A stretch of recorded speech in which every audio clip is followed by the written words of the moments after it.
ಭಾರತದಲ್ಲಿ ಪಕ್ಷ ಪದ್ಧತಿ ನೋಡಿ. ಯಾವ ರಾಷ್ಟ್ರದಲ್ಲಿ ಸಂಸದೀಯ ಪ್ರಜಾಪ್ರಭುತ್ವ ಅಂತಕ್ಕಂಥ ನಾವು ಕಾಣ್ತಾ ಇದ್ದೀವೋ ಆ ರಾಷ್ಟ್ರದಲ್ಲಿ ಈ ಒಂದು ರಾಜಕೀಯ ಪಕ್ಷಗಳ ಪಾತ್ರ ಬಹಳ ಪ್ರಮುಖವಾಗಿ ಕಂಡು ಬರ್ತಕ್ಕಂಥದ್ದು.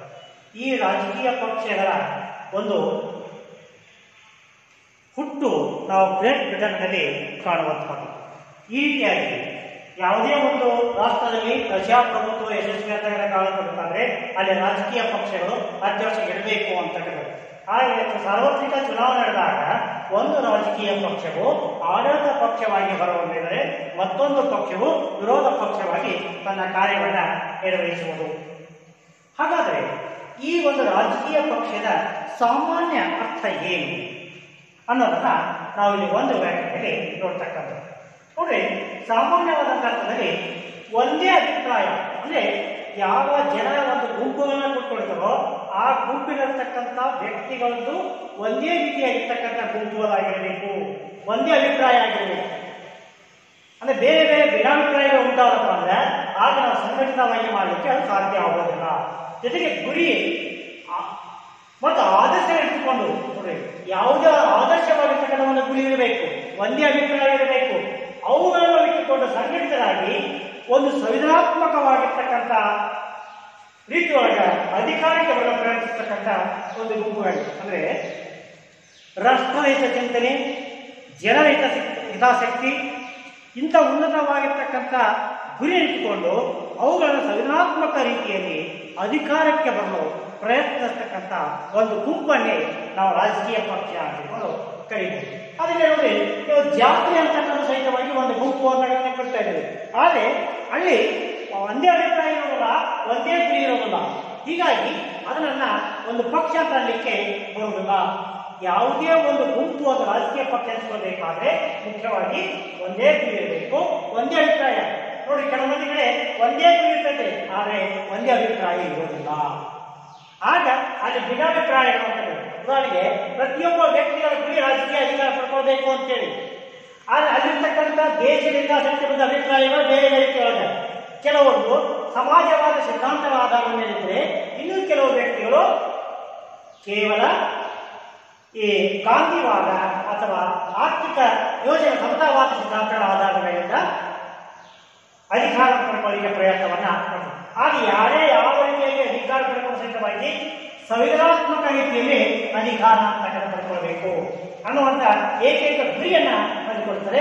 ಇಂಥ ಒಂದು ಗುರಿಯನ್ನು ಹೊಂದಿರತಕ್ಕಂಥವರಿಗೆ ನಾವು ರಾಜಕೀಯ ಪಕ್ಷ ಆಗಿಕೊಂಡು ಹೇಳ್ತಕ್ಕಂಥ.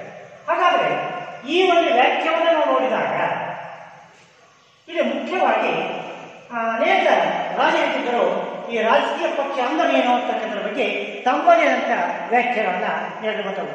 ಹಾಗಾಗಿ ಆ ವ್ಯಾಖ್ಯೆಗಳು ಯಾವುವು ಅನ್ನೋದನ್ನ ನಾವು ಒಂದೊಂದಾಗಿ ನೋಡ್ತಾ ಹೋಗ್ತಕ್ಕಂಥ. ಅದರಲ್ಲಿ ಮುಖ್ಯವಾಗಿ ಮೊದಲನೇದಾಗಿರ್ತಕ್ಕಂಥದ್ದು ಮೆಕೆವೆಲ್ ಅಂತಕ್ಕಂಥ. ಈ ಮೆಕೆವೆಲ್ ಅಂತಕ್ಕಂಥದ್ದು ಸಾರ್ವಜನಿಕ ಅಭಿಪ್ರಾಯವನ್ನು ಕಾರ್ಯರೂಪಕ್ಕೆ ತರಲು ಸಂವಿಧಾನಬದ್ಧವಾಗಿ ಒಟ್ಟುಗೂಡುವ ಜನರ ಗುಂಪೆ ಪಕ್ಷವೆನಿಸಿಕೊಳ್ಳುತ್ತದೆ. ಅದೊಂದು ರಾಜಕೀಯ ಪಕ್ಷ ಅಂತಿಕೊಂಡು ನೆನೆಸಿಕೊಳ್ತಕ್ಕಂಥದ್ದು. ಏನದು ಸಾರ್ವಜನಿಕ ಅಭಿಪ್ರಾಯ? ಸಾರ್ವಜನಿಕ ಅಭಿಪ್ರಾಯ ಅಂತಂದ್ರೆ ಕೇವಲ ಒಬ್ಬ ಬಹುಸಂಖ್ಯಾತ ವ್ಯಕ್ತಿಗಳಲ್ಲ, ಅದು ಬಹುಸಂಖ್ಯಾತ ವ್ಯಕ್ತಿಗಳ ಬದಲಾಗಿ ಹೆಚ್ಚಿನ ಜನರ ಅಭಿಪ್ರಾಯಗಳಿಗೆ ಮನ್ನಣೆ ಸಿಗುವಂತ ಅಭಿಪ್ರಾಯ ಇರಬೇಕು. ಅಂಥ ಒಂದು ಅಭಿಪ್ರಾಯವನ್ನ ಸಾರ್ವಜನಿಕ ಅಭಿಪ್ರಾಯ ಅಂತ ಹೇಳತಕ್ಕಂಥದ್ದು. ಆ ಸಾರ್ವಜನಿಕ ಅಭಿಪ್ರಾಯವನ್ನ ಕಾರ್ಯರೂಪಕ್ಕೆ ತರಲು ಜನ ಏನ್ ಕೇಳ್ತಾ ಇದ್ದಾರೆ, ಆ ಕೇಳುವಂತ ಅಭಿಪ್ರಾಯಗಳನ್ನ ಕಾರ್ಯರೂಪಕ್ಕೆ ತರಲು ಸಂವಿಧಾನಬದ್ಧವಾಗಿ ಒಟ್ಟುಗೂಡ್ತಕ್ಕಂಥ ಜನರ ಗುಂಪೆ ಒಂದು ರಾಜಕೀಯ ಪಕ್ಷ. ಅಂದ್ರೆ ಸಾರ್ವಜನಿಕರು ಏನ್ ಹೇಳ್ತಾ ಇದ್ದಾರೆ, ಅವರ ಅಭಿಪ್ರಾಯಗಳೇನು, ಆ ಅಭಿಪ್ರಾಯಗಳೆಲ್ಲವನ್ನ ಕ್ರೋಢೀಕರಣಗೊಳಿಸಿಕೊಂಡು ಅವುಗಳನ್ನ ಕಾರ್ಯರೂಪಕ್ಕೆ ತರಲಿಕ್ಕೆ ಏನು ಪ್ರಯತ್ನವನ್ನ ಮಾಡ್ತಾ ಇದ್ದಾರಲ್ಲ, ಅದಕ್ಕೆ ನಾವು ಒಂದು ರಾಜಕೀಯ ಪಕ್ಷ ಅಂತಕೊಂಡು ಕರೆಯುವಂಥದ್ದು. ಈ ರೀತಿಯಾಗಿ ನಿರ್ದಿಷ್ಟವಾಗಿರ್ತಕ್ಕಂಥ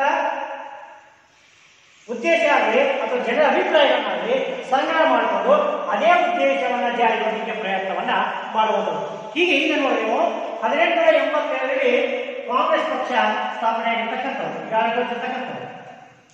ಅದು ಯಾವ ಉದ್ದೇಶ ಇಟ್ಕೊಂಡಿತ್ತು? ಸ್ವಾತಂತ್ರ್ಯ ಹೋರಾಟವನ್ನು ಮಾಡಬೇಕು, ಭಾರತ ದೇಶದಲ್ಲಿರ್ತಕ್ಕಂಥ ಜನರಿಗೆ ಸ್ವತಂತ್ರ ಬೇಕು ಅನ್ನತಕ್ಕಂಥ ಮೂಲಭೂತ ಉದ್ದೇಶದಿಂದ ಇಲ್ಲಿ ಯಾವುದು ಕಾಂಗ್ರೆಸ್ ಪಕ್ಷದ ಅಂದ್ರೆ ಸಾರ್ವಜನಿಕ ಅಭಿಪ್ರಾಯ. ಅದೇ ರೀತಿಯಾಗಿ ಕೆಲವು ಮುಸ್ಲಿಂ ಜನ ಹಿತಾಸಕ್ತಿಯನ್ನು ಕಾಪಾಡಿಕೊಳ್ಳಲಿಕ್ಕೆ ಮುಸ್ಲಿಂ ಲೀಗ್ ಅಂತ 1906 ಸ್ಥಾಪನೆ ಆದರೆ ಮುಂದೆ 1977 ಜನಸಂಘ ಅಂತಕ್ಕಂಥದ್ದು ಅದು ಮುಂದುವರೆದು ಮುಂದೆ 1980 ಭಾರತೀಯ ಜನತಾ ಪಕ್ಷವಾಗಿ ಹೊರಹೊಮ್ಮಿರ್ತಕ್ಕಂಥದ್ದು. ಅದೇ ರೀತಿ EMS ನಮ್ಮೂರಪ್ಪ ಅವರಲ್ಲಿ ಕಾರ್ಮಿಕರ ಹಿತಾಸಕ್ತಿಗಳನ್ನ ಅವರ ಅಭಿಪ್ರಾಯಗಳನ್ನ ಸಂಗ್ರಹ ಮಾಡಿಕೊಂಡು ಯಾವುದು ಭಾರತೀಯ ಕಮ್ಯುನಿಸ್ಟ್ ಪಕ್ಷ ಅಂತ 1924 ಸ್ಥಾಪನೆಯಾಗಿರ್ತಕ್ಕಂಥದ್ದು. ಹೀಗೆ ಒಂದೊಂದು ಪಕ್ಷ ಒಂದೊಂದು ಸಾರ್ವಜನಿಕ ಅಭಿಪ್ರಾಯಗಳ ಆಧಾರದ ಮೇಲಿಂದ ಅಸ್ತಿತ್ವಕ್ಕೆ ಬರುವಂಥವು. ಇನ್ನು ಎರಡನೇದವರು ಎಡ್ಮಂಡ್ ಬರ್ಗ್ ಇವರ ಕೆಲವು ಸಾಮಾನ್ಯ ತತ್ವಗಳ ಆಧಾರದ ಮೇಲಿಂದ ರಾಷ್ಟ್ರೀಯ ಹಿತಾಸಕ್ತಿಯನ್ನು ಸಾಧಿಸಲು ಸಂಘಟಿಸುವ ಸಂಘಟಿತ ಗುಂಪೇ ನೋಡಿ. ಇಲ್ಲಿ ಕೆಲವು ಸಾಮಾನ್ಯ ತತ್ವಗಳು, ಉದಾಹರಣೆಗೆ ಅಧಿಕಾರ ವಿಕೇಂದ್ರೀಕರಣ ಇರಬಹುದು, ಆರ್ಥಿಕ ವಲಯಗಳಾಗಿರ್ಬೋದು, ಈ ಎಲ್ಲ ವಿಚಾರಗಳನ್ನು ಆಧಾರವಾಗಿಟ್ಟುಕೊಂಡು ಕೆಲವು ಸಾಮಾನ್ಯ ತತ್ವಗಳನ್ನು ಮಾಡಿಕೊಂಡು ಅವುಗಳ ಆಧಾರದ ಮೇಲಿಂದ ಕೆಲವು ರಾಷ್ಟ್ರೀಯ ಹಿತಾಸಕ್ತಿಗಳನ್ನ ಅಂದ್ರೆ ಅವೆಲ್ಲ ಸಾಮಾನ್ಯ ತತ್ವವನ್ನು ಯಾವ ಇರಬೇಕು, ರಾಷ್ಟ್ರದ ಹಿತಾಸಕ್ತಿಯನ್ನು ಕಾಪಾಡಿಕೊಂಡು ಹೋಗ್ತಕ್ಕಂಥ ಉದ್ದೇಶಗಳನ್ನು ಹೊಂದಿರಬೇಕು. ಆ ಉದ್ದೇಶವನ್ನು ಸಾಧಿಸಲು ಸಂಘಟಿತವಾಗಿರ್ತಕ್ಕಂಥ ಒಂದು ಸಂಘಟಿತ ಗುಂಪೇ ನಾವು ರಾಜಕೀಯ ಪಕ್ಷವನ್ನು ಕರೀಬಹುದು ಅನ್ನುವಂಥದ್ದು ಶ್ರೀ ಗಿಲ್ಕ್ರಿಸ್ಟರವರ ವಾದ. ಅದೇ ರೀತಿಯಾಗಿ ಎಡ್ಮಂಡ್ ಬರ್ಗ್ ಅವರ ವಾದ. ಆದರೆ ಗಿಲ್ಕ್ರಿಸ್ಟ್ ಅವರ ವ್ಯಾಖ್ಯಾನವನ್ನು ಹೋದಂತಲ್ಲ, ಸಮಾನ ರಾಜಕೀಯ ಗುರಿಗಳನ್ನು ಹೊಂದಿ ಸಂಘಟನೆ ಮೇಲೆ ಅಧಿಕಾರ ಪಡೆದು ತನ್ನ ಪಕ್ಷದ ಗುರಿಗಳನ್ನು ಅನುಗುಣವಾಗಿ ರಾಷ್ಟ್ರದ ಆಡಳಿತ ನಡೆಸುವ ಗುಂಪೆ ರಾಜಕೀಯ. ನೋಡಿ, ಇವರ ಸಮಾನ ರಾಜಕೀಯ ಗುರಿಗಳು ಇಲ್ಲಿ ಮುಖ್ಯವಾಗಿ ಗುರಿಗಳು ಸಹಿತವಾಗಿ ಒಂದೇ ರೀತಿಯಾಗಿರಬೇಕು, ಬೇರೆ ಬೇರೆ ಗುರಿಗಳನ್ನು ಹೊಂದಿರಬಾರದು. ಆದ್ಯ ಗುರಿಗಳನ್ನು ಹೊಂದದೆ ಅಧಿಕಾರವನ್ನು ಪಡ್ಕೋಬೇಕು. ಎಲ್ಲದೂ ಒಂದೇ ಗುರಿ ಪಡ್ಕೊಂಡು ತನ್ನ ಅಧಿಕಾರವನ್ನು ಪಡ್ಕೊಂಡು ತಾನು ಯಾವ ಅಧಿಕಾರವನ್ನ ಯಾವ ಉದ್ದೇಶಗಳ ಆಧಾರದ ಮೇಲೆ ಬಂದಿರುತ್ತೋ ಆ ತನ್ನ ಪಕ್ಷದ ಧ್ಯೇಯ ಗುರಿಗಳ ಅನುಗುಣವಾಗಿ ಇಡೀ ರಾಷ್ಟ್ರದ ಆಡಳಿತ ಅಂತಕ್ಕಂಥದ್ದನ್ನ ನಡೆಸ್ತಕ್ಕಂಥ ಒಂದು ಗುಂಪನ್ನೇ ನಾವು ರಾಜಕೀಯ ಪಕ್ಷ ಅಂತ ಹೇಳ್ಕೊಂಡು ಕರೀಬಹುದು. ಇನ್ನು ಬೆಂಜಮಿನ್ ಕಾನ್ಸ್ಟಂಟ್ ನೋಡಿ, ಇವ್ರ ಹತ್ರ ಒಂದೇ ರೀತಿಯ ರಾಜಕೀಯ ವಿಚಾರಗಳನ್ನ ಎಲ್ಲರಿಗೂ ಒಂದೇ ಆಗಿರಬೇಕು. ರಾಜಕೀಯ ಅಧಿಕಾರ ಪಡ್ಕೋತಕ್ಕಂಥ ವಿಚಾರಗಳು ಒಂದೇ ರೀತಿಯಾಗಿರಬೇಕು, ಬೇರೆ ಬೇರೆ ರೀತಿಯಾಗಿರಬಾರ್ದು.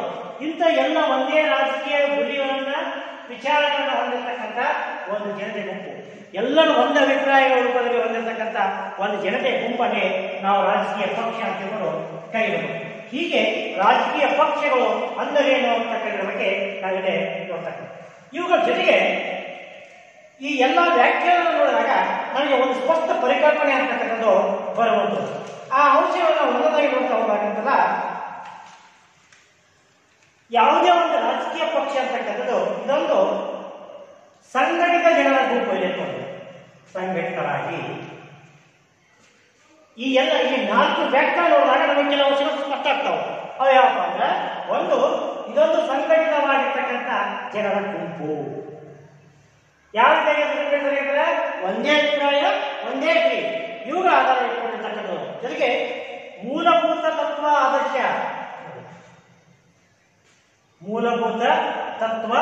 ಆದರ್ಶ ಮತ್ತು ಉದ್ದೇಶ ಗುರಿಗಳ ಬಗ್ಗೆ ಒಂದೇ ಅಭಿಪ್ರಾಯಗಳಿರಬೇಕು. ಇಲ್ಲಿ ಸ್ಪಷ್ಟವಾಗಿ ಹೇಳ್ತಾರೆ, ಮೂಲಭೂತವಾಗಿರ್ತಕ್ಕಂಥ ಆದರ್ಶ ಗುರಿಗಳಿಟ್ಟುಕೊಂಡಿರಬೇಕು